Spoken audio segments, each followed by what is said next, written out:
Hello. Thank you for coming by and joining me as I discuss manhood. I hope if you haven't seen any of my prior videos that you'll take time and go back and listen to some of them. If you're new, I would like for you to subscribe, follow, and enjoy the content. And if you're already a subscriber, thank you so much. What I do is discuss the comments and problems that I read online that men are having, where they're saying manhood is being feminized, or women no longer want men, or women are emasculating men, or people don't value men anymore, and manhood is being attacked. I say, I hear you, and let's have a discussion about it. I'm not trying to tell you it isn't. If so many people are saying it, evidently it's a true feeling.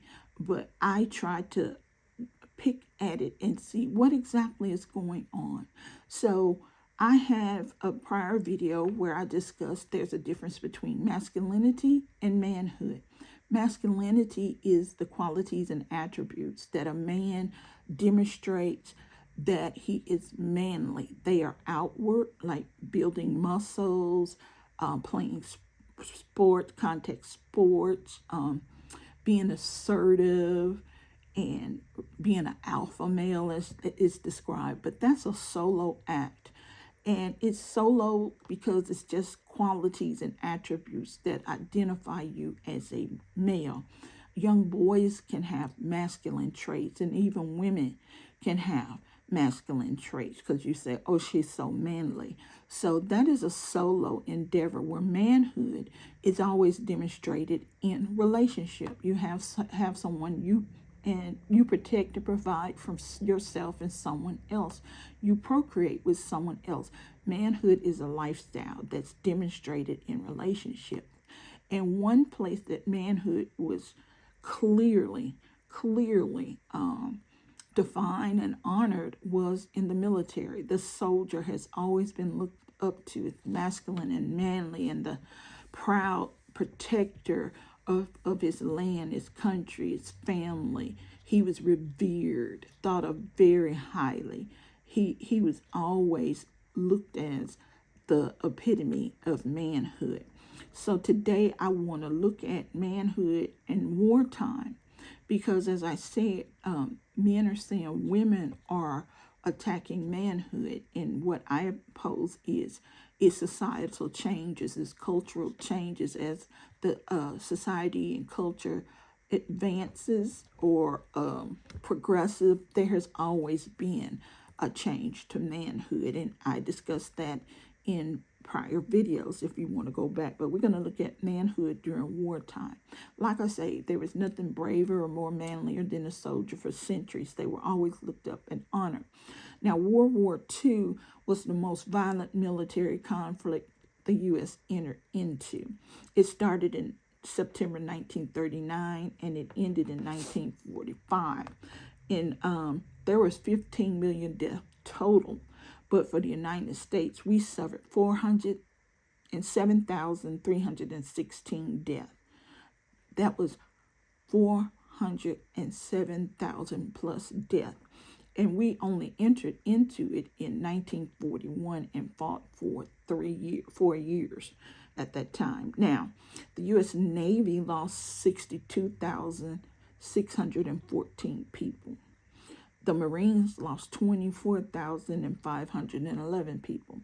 The Army and Air Force lost 318,274 men. I should say men because it was men at this time. And the Coast Guard lost 1,917. That is 407,000 plus men who did not return home. They had left families, wives, children, parents, and they died. They did not return. Now, while these men were gone, the country had to continue to run to keep its economy going and functioning. So women had to step into the roles of working in factories, which produced materials that supported the war effort, and steel mills, parts for airplanes. They also ended up having to drive trains and semi trucks that delivered things cross country. We know how things have to go by trucks and to reach different states. And they also drove fire trucks because they had to maintain, there were problems and circumstances and emergencies that would occur at home, and women had to go put out the fires. Now, of course, there was nurses, and then there were engineers. So you see all the other nurses and engineers are skilled positions. So women had stepped into that. They left the home. It wasn't, I want independence. This is necessary for survival. And because 407,000 plus men did not return from the World War II, the women had to continue to be in the workforce to survive and to provide and protect. These were women in homes and families where the man did not return. And then you have to imagine the dating pool to get married. So you could stay at home and take care of the home while the man provided. It was gone. So it was very devastating on the structure of the sex roles where the women stayed at home and did not go out and the man provided. It decimated that nuclear family structure because women had to work. And what they say, sometimes you let the genie out the bottle, it's hard to put it back in. So these women were working and they were raising daughters, of course, and sons who saw their mother work and provide for the home. So that became a normal thing to see. And I'm sure young girls said, well, my mother had to do this. It wasn't the best job. I'm going to work to get a better job where I can support myself. So there was a shift in dynamics, and it had nothing to do with, oh, we want our independence from men. They're doing this and this. It wasn't against men. It was a necessary survival position that women had to enter the workforce. Now, there were not any women. If it was few in like clerical and stuff like that in the military. And most of the time they still were civilian. They were not soldier.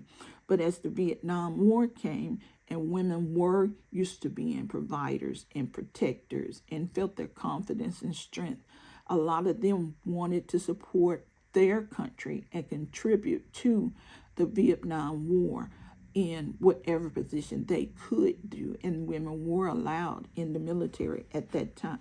So the Vietnam War started in 1955 and ended in 1975. Started 55 and ended 75. That was a 20-year war, but America didn't enter it into 65, so we were involved in that war for 10 years. Now,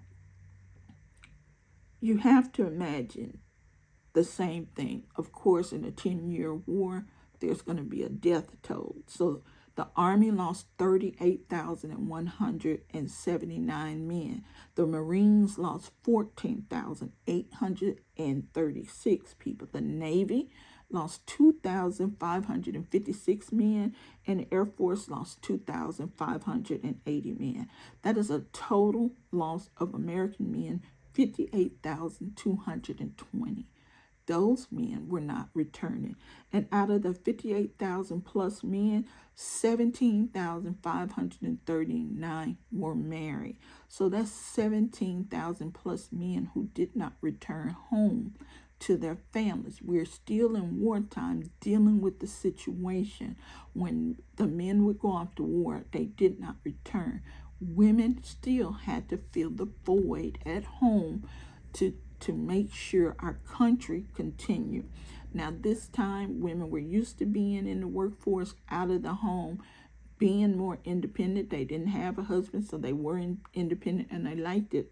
And so that's what happened. And then I said, they didn't have a pool to date and remarry back then. So they were single, and they were providers and protectors also. Now, 61% of the men that died in Vietnam were under the age of 21. Another pool decimated. The average age of the men that died was 23. That is a great loss of marriage potential, of husband potential, of provider and protector potential. So war does secondary collateral damage in the nuclear family, in the social dynamic. Now, one important thing about this war is, even though 58,220 men died, 17,539, sorry about that, 75,000 were severely disabled. That is larger than the number that died. So 75,000 men returned home disabled, unable to provide and protect, maybe procreate, for themselves, let alone a family. And 23,214 were 100% disabled. We went from severely, 70,000 plus, to 23,000 plus, 100% disabled. Okay? So that is a large population just decimated. And you would say, well, what is the thing? Women are taking the jobs away from men. Women are being favored in the workforce. Women had to go into the workforce. And once in the workforce, they started demanding better pay, equal pay. Because, of course, when they started, they were looked down upon and said, you can't do a man's work, so you don't get a man's pay. And they're like, hold the phone. We are competent, so we need certain rights. So they started fighting for rights when they entered the job force because it was very unfavorable to them. And this wasn't still a war of the sexes. We're against the men. We're fighting men. It was not that. It was like, we have to live and provide for families. We have to eat. We have to earn a wage that would sustain us. If our husbands did it, who are dead or disabled and disfigured, they would be able to provide for us. I have to step into this position. I need the same thing. I need to be able to provide for a family. So it started being very difficult. Women had to say, I am working. I have to be independent. There's no one to marry. I have to be able to earn a wage. And of course, they enjoyed earning and working and be able to support them. But that wasn't, I'm on the couch. I'm tired of being at home cleaning. Let me go get equal rights to be like a man. The dynamic was not set up like that.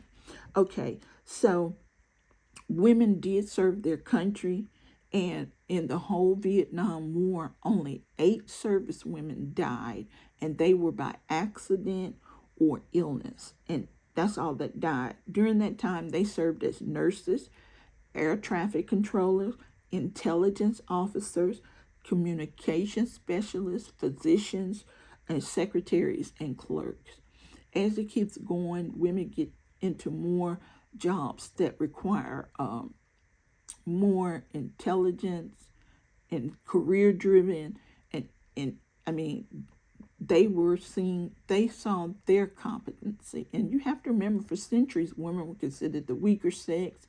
They couldn't speak on politics. They couldn't understand, and they were happy. Many women was like, oh, no, I don't want to discuss politics. That's for the men. Oh, no, I don't want to be involved in that. That's for the men.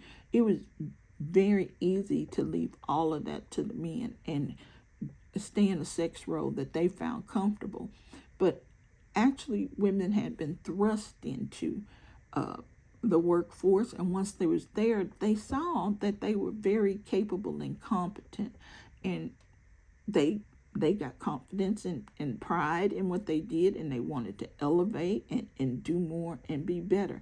And that's human nature. The same thing with men that want to be alpha on the top, because you have leadership, you have skills, you're intelligent, you can manage people. Women can do that too, and they want it to increase too. So I once said to a man, if there are alpha men, there are alpha females. There just are.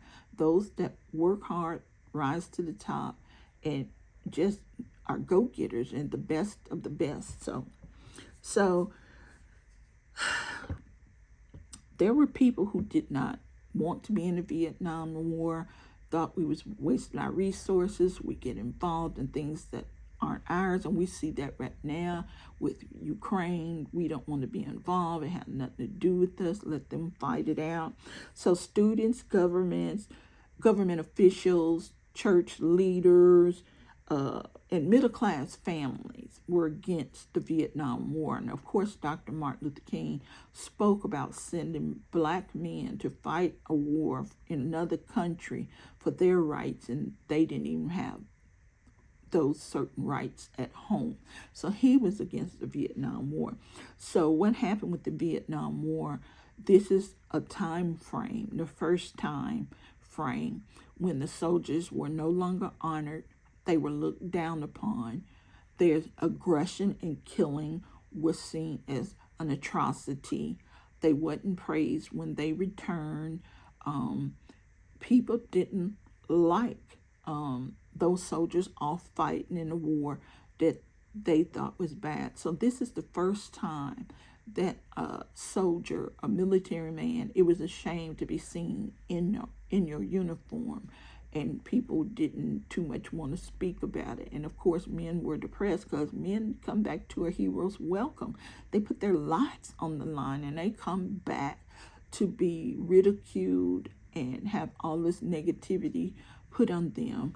And so it was very, very difficult for those that returned, men that did return, maimed and with no prospects. It was a dark time. And of course, this is the time when the first wave of feminism came about. And of course, the men looked at feminism and said, this is the cause of all our problems. We're being pushed aside. We went to fight. We have disabilities. We maimed. We hurt.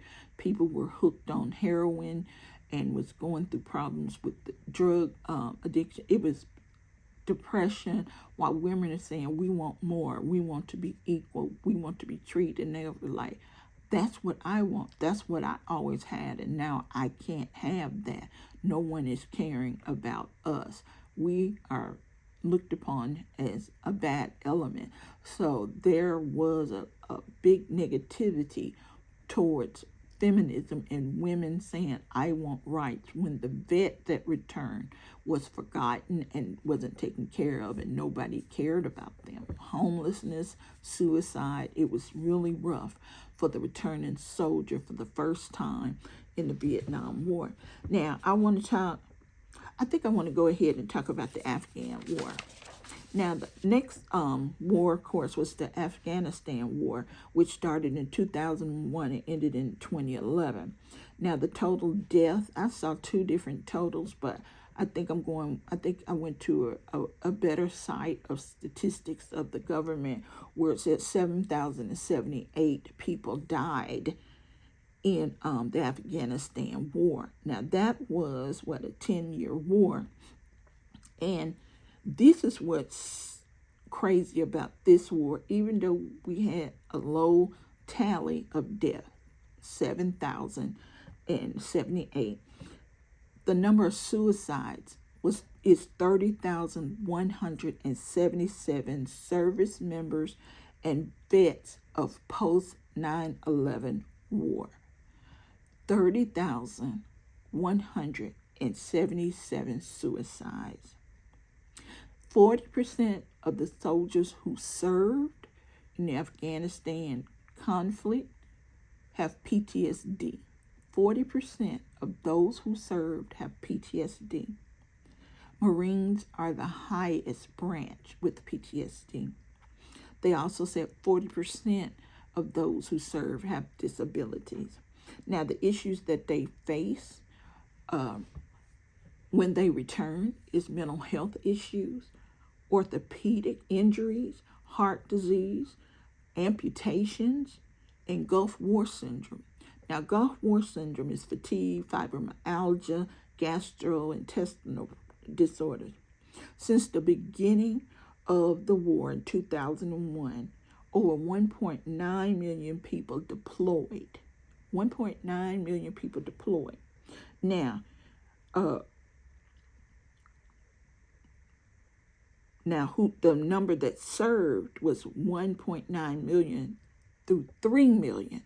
Not everybody deployed to action, but up to 3 million served during the Afghan war.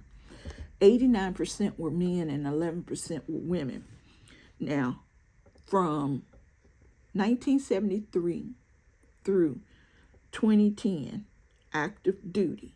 Now we're going from 73 after the Vietnam War to 2010. The number of women who served went from 42,000 to 167,000. The one place where manhood was demonstrated and secured and was seen and noted, and it was their place in uniform, displaying bravery, protecting a country, serving. Women have now gone into that area also. And the thing you have to say, if women can do the same thing and be assertive, ascend in career, demonstrate assertiveness, like we say, masculine traits, that's what they say is masculine. Well, you can't call all these women masculine. It's just they aren't masculine, but they do what had once been labeled masculine things. So now there's a fuzzy area. Those things is what made me manly, but now a woman is doing those things. Did it erase my manliness? And I think that's where we are now. If a woman can do what I do, all the things that said to whoever, look, I am a man, I am manly, I am masculine, and now a woman is doing it, there's some confusion, what is called role confusion. How can I be clearly identified as a man? Now, that is a big jump. 42,000 to 167,000 is a humongous jump where women are in a place. And men, the answer men are saying is go sit down. And that is not going to work. Like I say, when the genie is out the bottle, it's out the bottle. And as you see, when we enter in wartime, we are devastated losing men. And one of the things for the Vietnam War was women did not want to go to ships or train depots and lovingly wave their husband goodbye, come back to me, wishing their sons, be safe as you can, come back to me. Women said, we are tired of sending our men away and they don't come, and we're supposed to be smiling and waving and cheering them to go off to war. So when the Vietnam War happened, women were like, we're tired of sending our men off to never return to us, fighting in battles that are not directly related to us. So there was a big change during the Vietnam War on women, just like, I'm not sending my son, my husband, my brother, my father off, waving lovingly, wishing him well, and I know he may not return. So there was a shift in the dynamic of how people viewed masculinity demonstrated as aggression. The country's women that were left saying, we don't want aggression anymore. Aggression leads to war. So that trait, one of the main traits that men demonstrated, assertiveness, aggression, the ability to fight, was now looked at as something, no, we don't want that part. We didn't throw the whole man away, but that part we don't, because it may lead to wars. Now, I do want to talk about real fast, because my videos run too long. When we talk about feminism, there's a big disdain for feminism. And there have been several waves of feminism. And the first wave was in 1848 when women fought for their right to vote. The right to vote. And it was a big deal. Like I said, men did not want women voicing themselves in politics. And now we're on the other side of that. And I cannot see not choosing a president to lead me, that I leave it up to someone else. I see a lot of Christian women say, whatever your husband wants to vote, it's your duty to vote because he's the head of the household. And I say, if that's your way you want to live in your home, that's fine, but that can't be forced on others. I enjoy having the freedom to vote for a president, and as a black person, we also had to fight again for the right to vote. So those are precious things.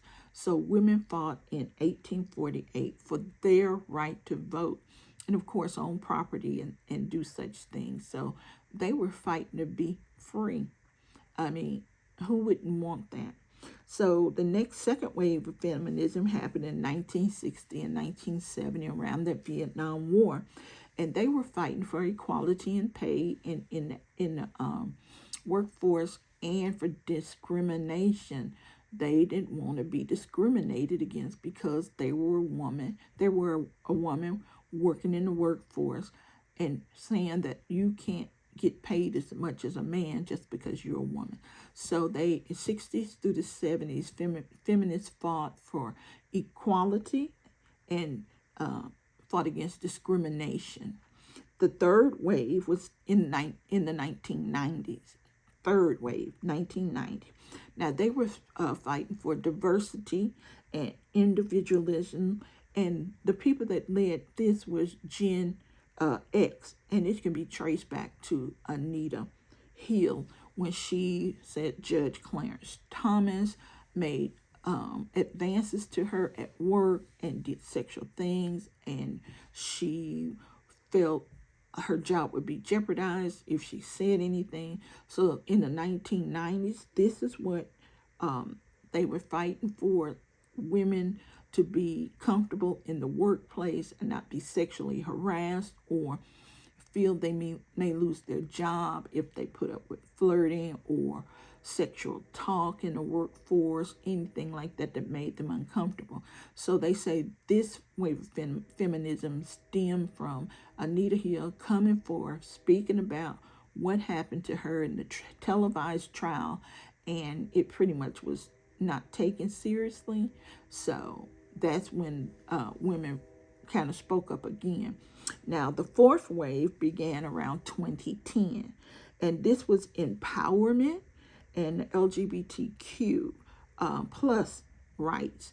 So women started to say, listen, we need to be treating people that are different, homosexuals, people with disabilities, people that are different have rights too. Just because you don't get along with their lifestyle or their philosophy or religious choice is not a reason to deny them employment or not promote them or treat them badly.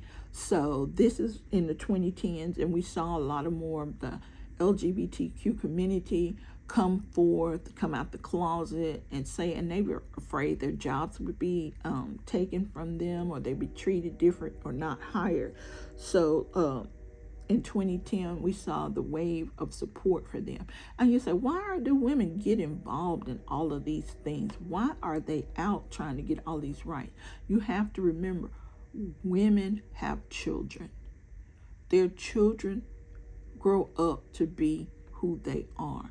Whatever their children choose, a mother stands by her child, father too. And so they are seeing a wave of children that are not the same as other children, and they want those children not to be discriminated against and to have rights. You always got to remember, the hand that rocks the cradle makes changes. I'm sorry, the hand that rocks the cradle.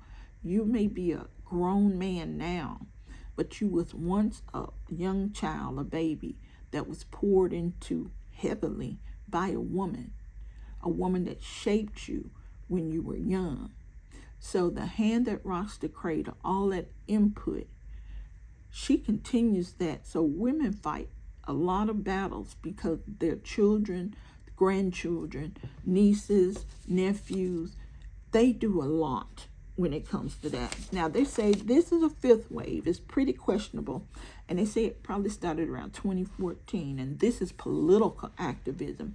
And that also, it jumped off of Anita Hill, political in the arena when we the people that are being put in place in high positions that don't seem to represent what women need or listening to what we say. And the political activism is, I have a voice, we have power, we want our families to be secure also.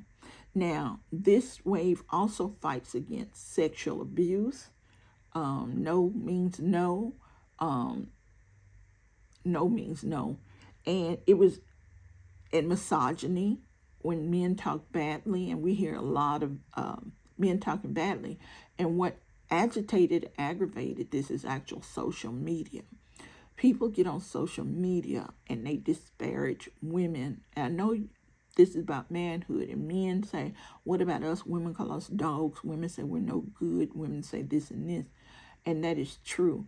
But women are videos and sexualization, and it's just out of hand what goes on and what people say and how they speak about women. So there's a movement that they say really probably is a fifth wave of feminist movement in 2014, and they said that is sparked pretty much by the internet. And we just saw Taylor Swift in the AI incident where her image was taken and how it was used. So you're probably going to hear a lot more from feminists out of that.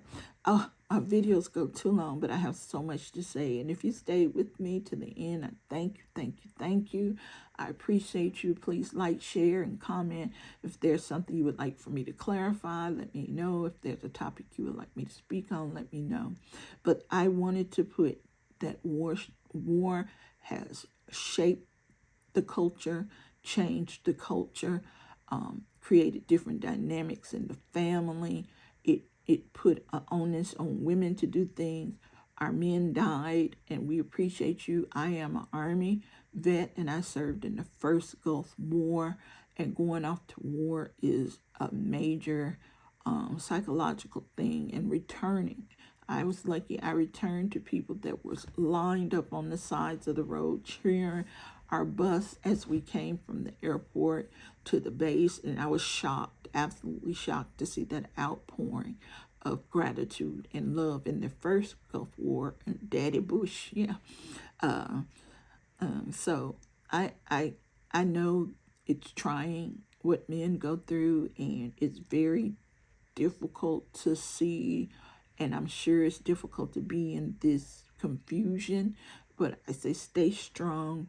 Manhood may be interrupted, but it has never been destroyed. So thank you once again. Don't forget to follow, subscribe, and have a nice time until I see you again.